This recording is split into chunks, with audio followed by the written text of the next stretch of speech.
Hi, everyone. Welcome back to the Playeasy Warmup, the podcast where we dive into the stories, people, and places driving the sporting event and tourism industry forward. I'm your host, Kerri Shields. Today, we're heading to Davis County, Utah, Utah's amusement capital, to talk with two leaders shaping its sports and tourism scene. Jess Merrill, Tourism Director at Discover Davis, and Erin Miller, the Destination Sales Manager at Discover Davis.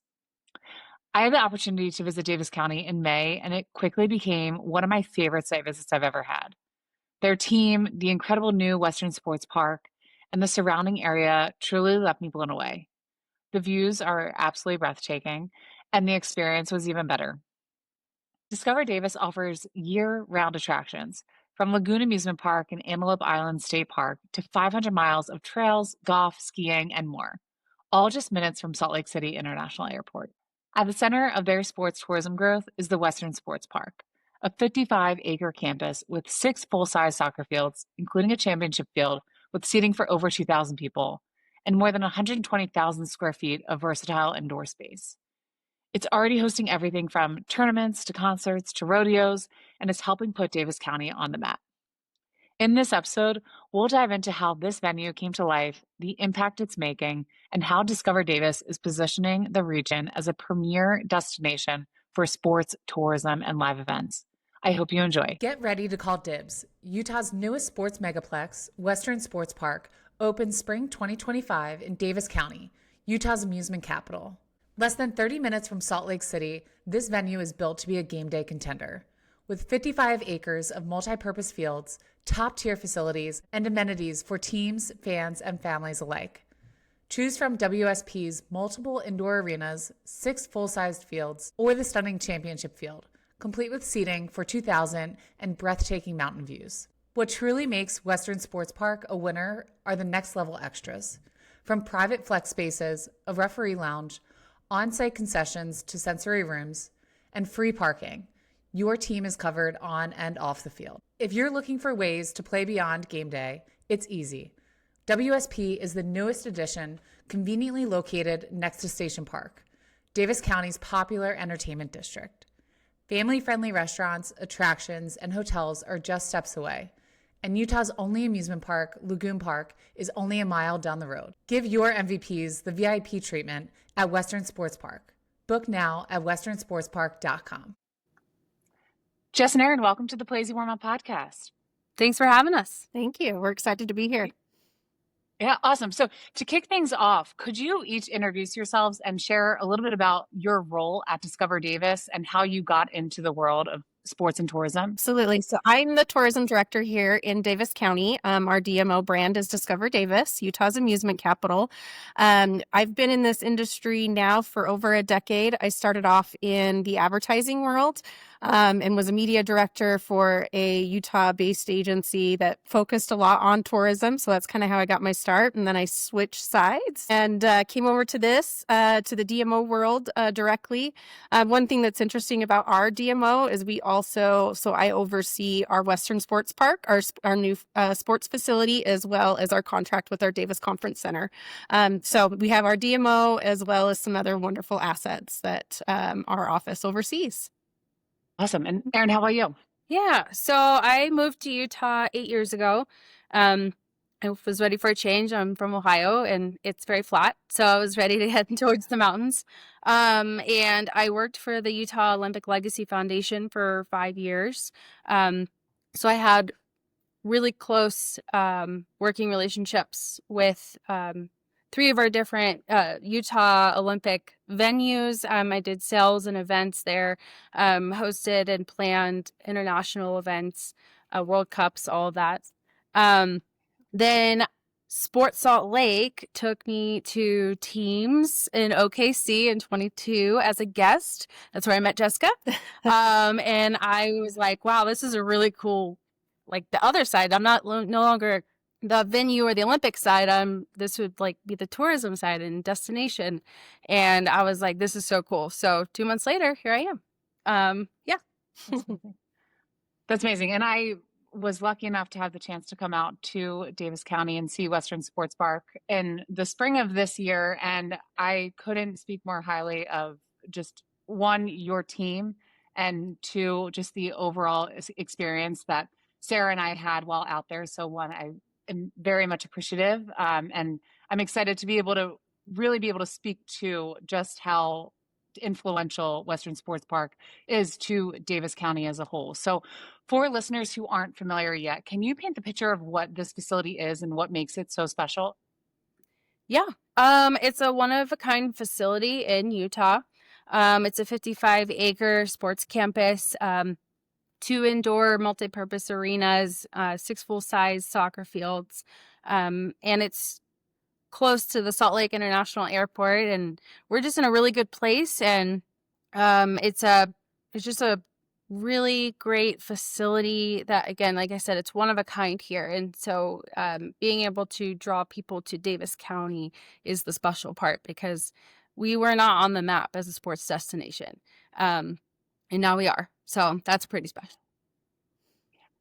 And Jessica, when I met you in person, when I did my site tour, you gave me a bit of the history on the legacy sports park that was there and kind of the original inspiration behind and vision behind Western Sports Park. Could you speak to that?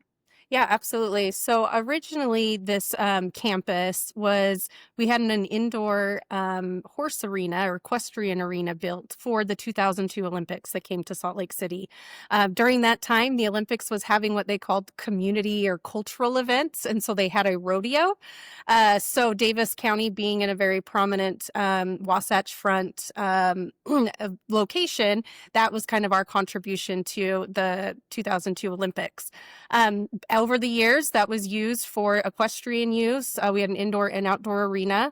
But during the recession in 2008, 9, kind of around that time frame, the equestrian industry really declined. And so we're supporting this facility using tourism tax revenue that is generated from our visitors. And so our staff and our county started trying to bring in different events, started kind of with some dog shows, got into wrestling. We would just put mats down over the dirt, and start trying to kind of utilize that facility in a different way. And then it just, obviously kept trying to get more into that space as the need for sports tourism kept growing. But at the end of the day, we were still a horse arena, kind of just putting lipstick on a pig to make it work. And so during 2019, actually, the Davis County and our commission had approved to do a feasibility study to actually expand our conference center. We have a Davis Conference Center as well in Layton, Utah. But the pandemic hit, and so all of that went on hold, as you can imagine. But one of the silver linings of the pandemic for us was seeing that sports tourism did not slow down. Obviously, in some retrospects it did, but that was one sector and market that really kept, continuing through the situations that the whole world was dealing with.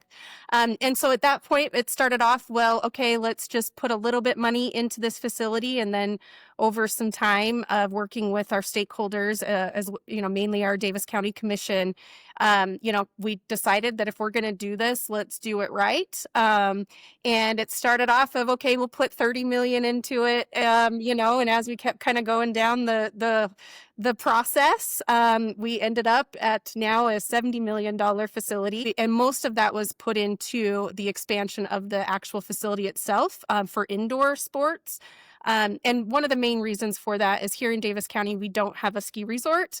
And we are known for a lot of our leisure travel for amusement. We have the only amusement park in the state of Utah, as well as in kind of the Intermountain West. But those are seasonal activities. So for us, tourism in the winter is not as strong. So for us, it was a kind of a catalyst to be able to help drive tourism during our off time.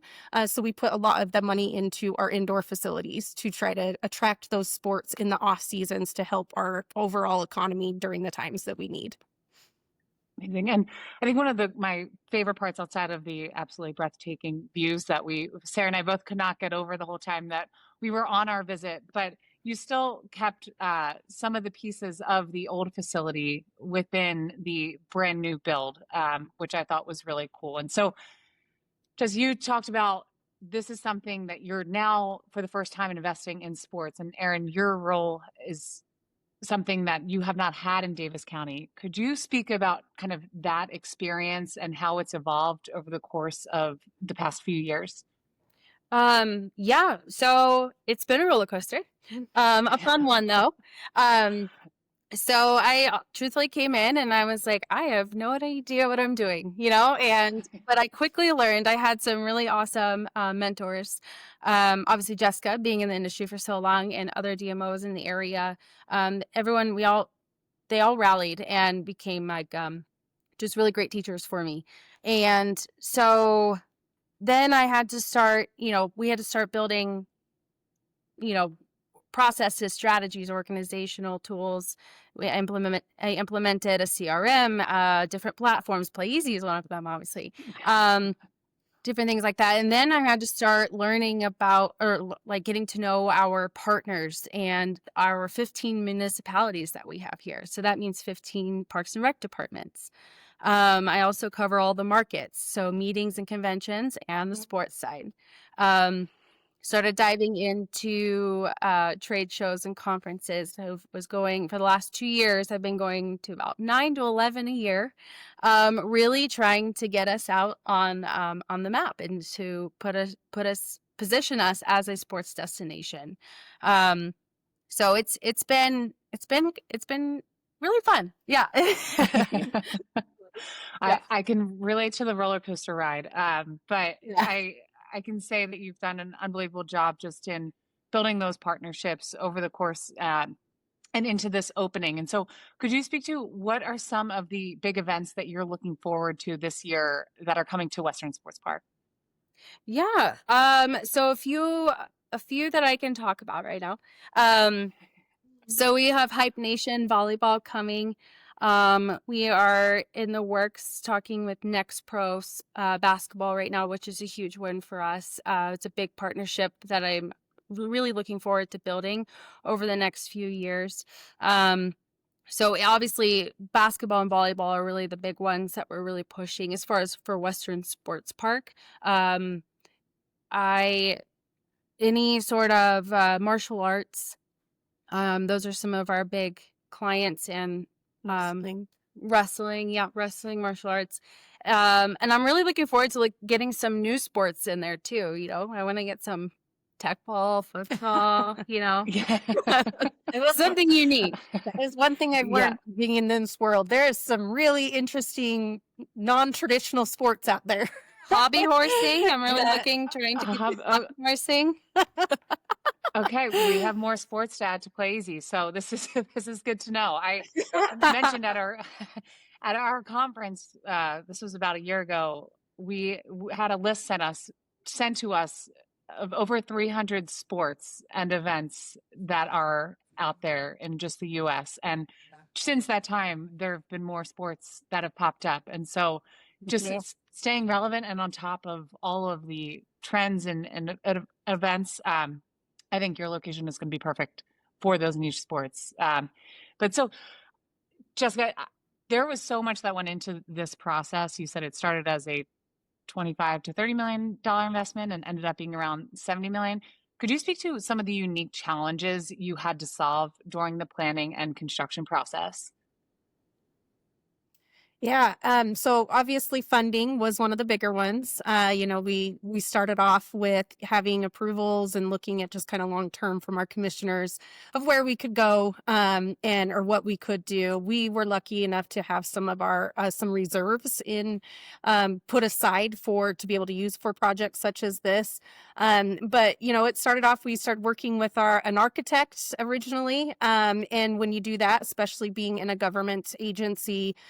A lot of stakeholders are involved, including county commission, county auditors, not only our team and the Western Sports Park team. At the time, they were obviously called something different. But you have a lot of different opinions and different wants and needs. And so kind of trying to balance what is going to be the most for your current needs, but also trying to look to that future of what is to come. And so really trying to, and as you mentioned, there's a lot of markets and sectors within sports industry the sports industry. So really trying to stay on top of some of those to be able to at least somewhat know of, trying to prepare for the future as much as you can. And so, kind of going through some of that, weeding through everything. When we were going through the architecture phase, we did focus groups with many different sectors, including our current clients with like wrestling and volleyball and soccer and those type of things. But then also, brought in some other non-clients or non-sports that we had worked with to just kind of pick their brain on what are some of the things, if in a perfect world, they could have everything they wanted as an event organizer and as an athlete. And so that was really beneficial to kind of get some of those nuggets out of there. Some of the little things that are in our sports facility that might make a difference. We have an officials room, so it's closed off. It's just for, sports officials, referees, there's showers, that type of thing. So those are the type of things that we really tried to add some character and have some of those special things as part of it. And then overall, just kind of navigating the public perception as well of what this facility is. Most people are very familiar with Parks and Rec facilities, and especially when you see a facility of this size being built, there's a lot of conversations and kind of communication efforts around kind of the intent of this facility and how it was funded, because these are not funded by your traditional sales tax from your property, or every time you go buy a shirt or something. This is definitely from tourism specific revenue. So kind of getting that message out there as well, that this isn't being funded by your property taxes and locals. It's being funded by the tourism visitors and economy. So a lot of just kind of advocacy work around it as well, of just what the facility is, what the intent is.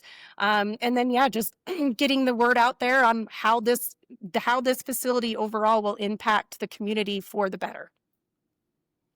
I think that's a common theme within our industry, is that advocacy part. And so there's a lot of people who in the community who might not understand the investment into a build, and the time and energy spent into something like this. What were some of your key takeaways or things that you thought helped make you successful to get that community buy-in? And I would love to hear both of your answers on that. I can start off. For our end, it was really, and the work will never stop. It'll always continue to be having these conversations. But the biggest was just talking about one of the things that we work with Tourism Economics or Destination International for their economic impact calculators. So every event that, that goes through Western Sports Park, we do an economic impact calculator on those events. And so we're able to total the economic impacts that this facility alone is bringing into Davis County and northern Utah. And so a lot of that was just kind of getting those numbers out there of showing, in the last couple years, it's brought in X amount of economic impact. This is how much taxes have been generated from visitors to help your local economies, that type of messaging. So, and that will never stop. We'll always have to continue doing that, especially as now that it's open and will continue to increase. And we're really excited to be actually to share those impacts with our community and our stakeholders to show how important and how successful sports tourism is to our economy. How about you, Erin? For me, I feel the numbers obviously speak for themselves, and those are so important. But I also think gaining the trust of our partners in our community has been huge. We do what we can to get out into the community. We do what we can to educate, and to let them know that we're doing a lot of this for them as well. This is not a selfish endeavor, obviously, and sometimes it looks like that from the community standpoint. But just trying to earn their trust and having partners that see the vision as well, having them going out and advocating for it as well has been a huge help. Awesome. Something that has really stood out for me, and when we first heard about this new build and opening and to the official opening this summer, was the branding around not just Discover Davis, but also Western Sports Park. Why was that important for you guys to really mark down? I know I was lucky enough to receive a PR package from you guys that I loved, and was such a cool way to really push out your brand. And we've seen it across all of your socials. And so could you speak to the importance of that branding? Yeah, I can start off with this. So we went through an extensive, kind of strategy research as we were putting together what this branding and the naming should be of this facility. The one thing with our facility, as I mentioned before, of being an equestrian center, was it was also the county fair park, and so it was known as always just kind of the fair park. Even after rebranding, a decade ago to Legacy Event Center, the community and everyone still just called it the Fair Park. And so instead of just expanding the current brand they had of Legacy Event Center, we felt like it was important to really just start fresh and clean, and go through the process of looking into the strategies and making this a brand new, well-known, or new facility that is not going to be tied to any of the, previous activities that were happening there. And so we, went through the extensive process. And one of the things we still, because of the location, we wanted to have something in there that indicated something geographically. So that's kind of where the Western part came up. But then also it's a little bit of a nod to the heritage of the facility from previous, obviously, from that kind of Western, your horse and equestrian industries. And so we kind of just went through that, and we're building that branding, rolling that out. It's been in place for about a year now, and we're really excited with it. We will have some naming sponsors as kind of coming on board in the future. So you'll see some little tweaks here and there, but it will always be known as Western Sports Park for now. And how about you? I think you did a really good job. Yeah.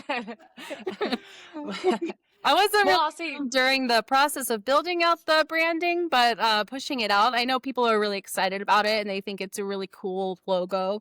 I've had like our hats are so popular. People are like, can we get more of these?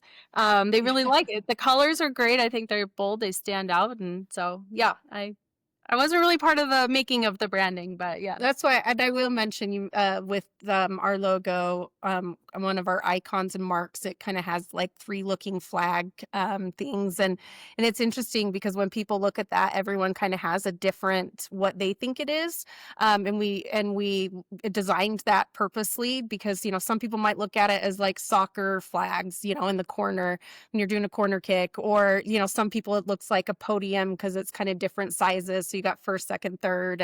And so there's kind of different, there's that nod to sports within the logo that we, obviously is open to what people see when they look at it. But we tried to make something iconic and have a mark for the facility. That's great. And I've been to hundreds of facilities. And the one thing that really also stood out to me was some of the photo op opportunities that you had within. And that was something I asked you about. And that was purposeful in that you want people to be able to take photos and share. Could you speak to the importance of that and just the growth on the social side of things? Yeah. So during the process of going through kind of our focus groups and everything, and obviously just our experience of knowing somewhat of the sports world, most of us, I was a swim mom. So I've, personally been through different industries or sectors of the sports tourism world. A lot of these tournaments and groups that we're bringing in, they'll play a game for an hour or two and then they have a break, or, vice versa, that type of thing. And so we know that there's sometimes a lot of just sitting around. And when your kid's not playing, or even if you're bringing all your other children or family members with you, and we know that it's not just, you can't just sit there for 10 hours at a day. So we really tried to incorporate within the facility, kind of sitting areas for people to be able to, get away from the actual event that is happening that is still kind of close by. We have some other kind of quiet rooms as well, especially for sensory needs, if there's any families or anybody that need to kind of get away from the noise. And as well as just, I was a working parent, and I can't tell you how many times I worked through my daughter's sports, her swim meets. And so having kind of some of these areas for parents and their children to be able to kind of have things to do while things are happening or not happening.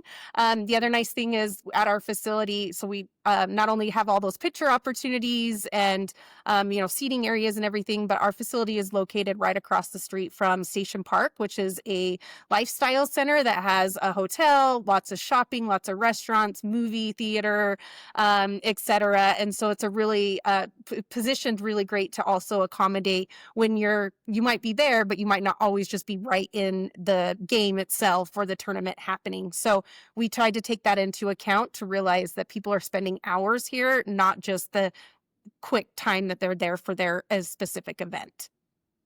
Did you get a wings picture? Of course, Erin, I got a wings. That was, I think I made Sarah take that of me, but I love it.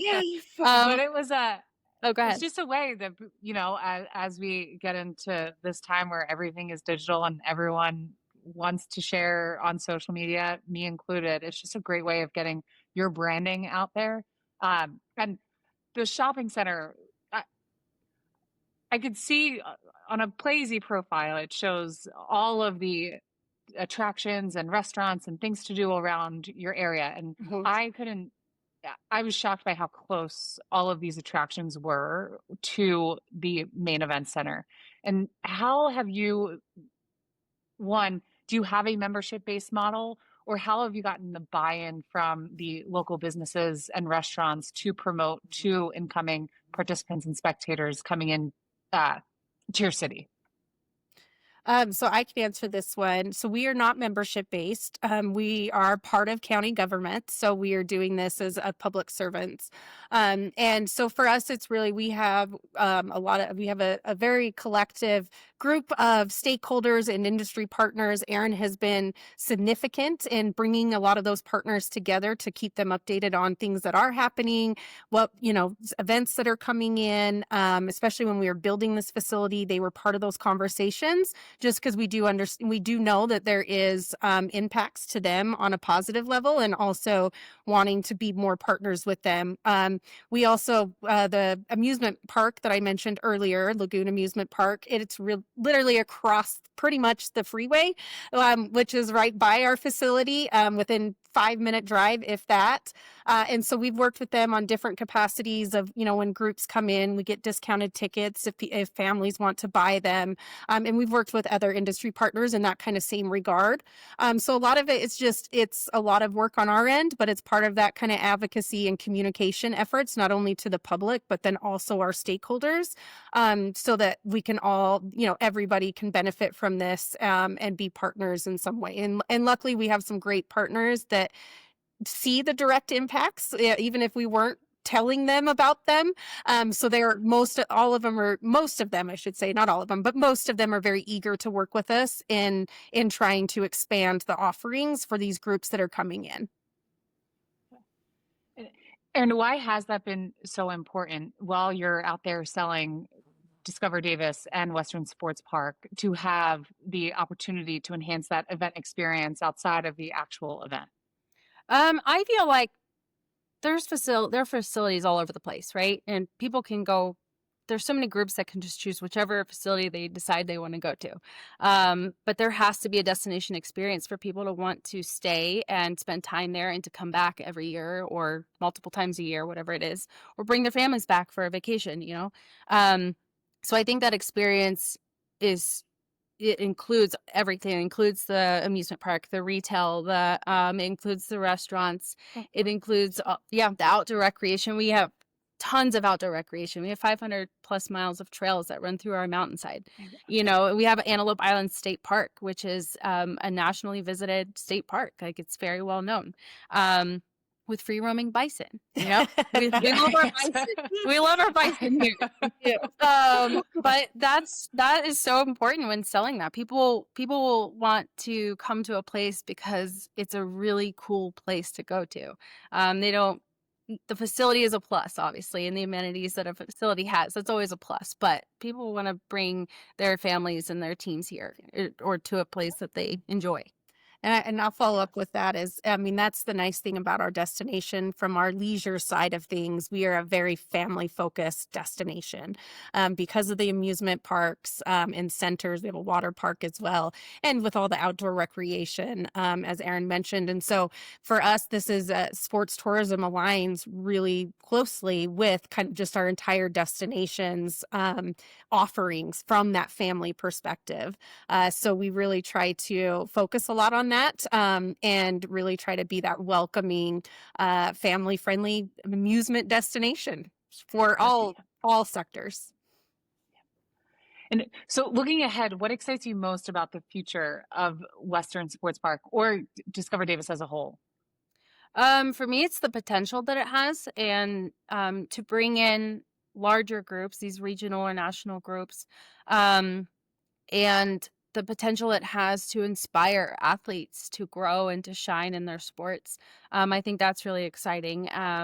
And I hope it brings the community a better understanding of the power of youth sports and what tourism can really do for our community. Absolutely.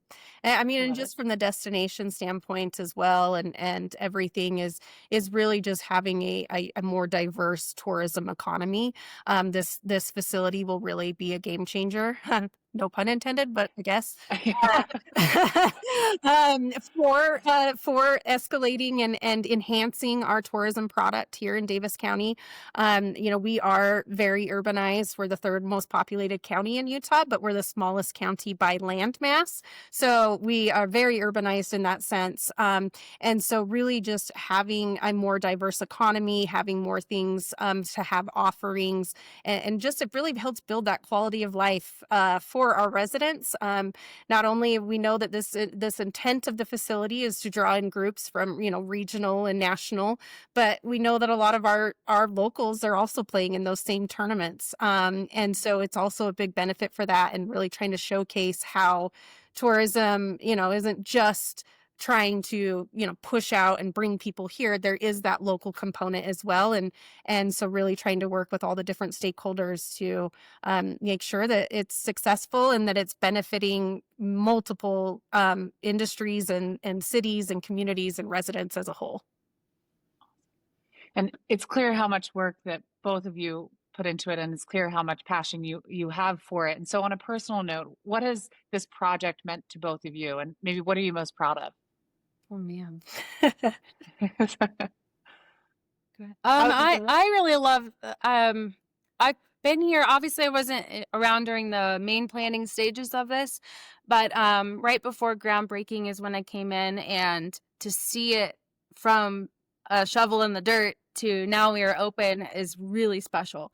And to be able to have something big and unique and tangible to sell to these groups, or to show these groups, and to bring people into our destination and show them how special our destination really is. Because for a long time we were known as just a pass-through county, and we don't want that reputation anymore, and we don't have that anymore, obviously. No. So to bring people here and show them what we have, and that, to me, that's very special. And the backdrop of the mountains is pretty great too. Yeah. Can't speak about it enough. Jessica, how about you? For me, it will be, I mean, at least at this point in my juncture, one of the biggest projects and most rewarding projects that I have worked on in my career from start to finish, not only from helping contribute to the build itself and its offerings, but also all the branding and everything that came along with it. But at the end of the day, we've really, from our destination standpoint, 5 years ago, we started off with 2 employees and was just focusing on leisure travel, very minimal. And so being able to take, from 5 years to now where we're into more of the B2B audiences and selling and running these type of facilities, we're just having that bigger impact on how we can really do everything that the whole reason tourism even exists, as I mentioned, kind of bringing more of that quality of life to residents. And so being part of that itself and knowing what it's going to bring to the community, whether any of us are here or not, it's a long lasting impact, and just being part of something like that has been really rewarding and so, a big career win for being part of something like this, for sure. And you both deserve a congratulations on that. And so to keep on the personal note, what has been the biggest lesson you've learned during this process? Mm. Uh, You have some? I'm like, something The I've hard-hitting learned public questions. record. Just kidding.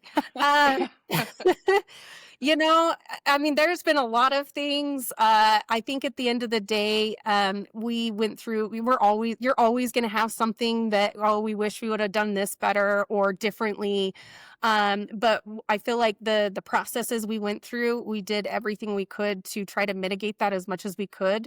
So even with some of the learnings, it it's more or less those are always going to happen. So anything specifically, I mean, there's always just like, oh, we should have looked into how we could have added more courts, or there's always things like that. But those are just always part of the process. But overall, I think the processes we went through with all the different stakeholders and focus groups and entities and industries involved, for really the first time doing something on this scale, this is the largest investment Davis County has made in any industry or focus directly. I think we came out pretty good, but as always, there's always going to be stuff that you think of or know of, but nothing of crazy importance or big we really did try to have those big communication efforts early on instead of when it was too late. And so at the end of the day, a lot of times it was money. The timing is everything sometimes, and with inflation and costs of everything, there was things that you can't always control either. Yep. That was a great answer. I know it's a hard hitting question. Agree with that. There's always going to be something, but that's okay. Yeah. How about you, Erin? I think for me, obviously I did my best to get the word out there, but I feel like there's always, again, room for more. Like, how do we blow this up even more? Like, this is a big deal, how do we get this out? And, being new in the industry, I had to figure out my different paths to take and, people to talk to and what I needed to do to get the word out. So just that experience, really, just having that going in. If we were to ever do this again, I'd be like, oh, hold on, we got to start here, Well, I'll give you your time to really pitch your destination. So for event organizers that might be listening, what's one thing you'd want them to know about Western Sports Park and why they should come to Davis County? To me, it's an easy yes. Not only the amenities, the quality of the facility itself, the location of the facility and the destination itself. Again, you're 20 minutes outside of the Salt Lake City airport. You've got the beautiful backdrop of the mountains in the area. Family friendly, affordable. I mean, all of the things that you're looking for in a sports tournament that, for a destination, we have it right here. And Western Sports Park, it truly is like, it's a gem. So that, to me, it's an easy yes. How about you, Jess? She hit most of them. I think one of the big things is hitting on that affordability. We in at least this part of Utah, northern Utah, our counterparts, typically we have lower costs of hotel rates, and a lot of different options for of restaurants and all those type of things that lots to different choose from, so a lot of different price points and things like that. So for me, it's affordability and the location of being close to large metropolitan urban areas like Salt Lake City. We're right outside of it, very close to everything because we are a smaller county. You can get anywhere you really want in 20 minutes. And so the accessibility, affordability, and just overall quality of offerings that we have here in Davis County. Yeah. Really ties into the sports industry and especially kind of that sports tourism with it, bringing their families and travel together and all of that. And obviously Western Sports Park is our new shiny toy right now. But we have so many other assets. Like I said, we have 15 cities within our county that we work with. And plenty of indoor and outdoor facilities, parks, all of the things. And then also Discover Davis, like our team is amazing. And so we all share the same goal and vision. Like we want the destination experience or the guest experience, I guess you could say, to stand out. And so our team does such a great job when these groups come in and making people feel welcome. And I can attest to everything that you guys just said. I think I could be a walking testimonial at any of the conferences we go to and any of the conversations I have with event organizers. I did not touch on one of the nicest airports, if not the nicest airport in Salt Lake City. And it really is such a quick drive. That was also a very easy part of our travel out west. And so, and your team has been unbelievable to work with. And I know I'm excited to see what you guys make of it and what it will look like even just by the end of this year. So I wanted to thank you both so much for joining us. For anyone who is interested in getting in touch with you, whether that be an event organizer, a destination who wants to connect, what's the best way of doing so? My email, or my cell phone. I think most people have my cell phone number out there. But yeah, getting a hold of me and I will get you connected to wherever you need to go. And so discoverdavis.com. And our website. That's our website. And then obviously Western Sports Park has its own website, westernsportspark.com. But yeah, reach out to any of us and we will be happy to help. And whether it works at Western Sports Park or not, the nice thing too is we work with all of our counterparts in Visit Ogden and Salt Lake and Utah Valley, et cetera. So we are happy to work with and help collaborate where we can. Yeah. Well, Erin and Jess, thank you so much for being here. We really appreciate it. Thank you. Thank you for having us. Yeah. Awesome. Until next time, everyone. Thank you. Thanks.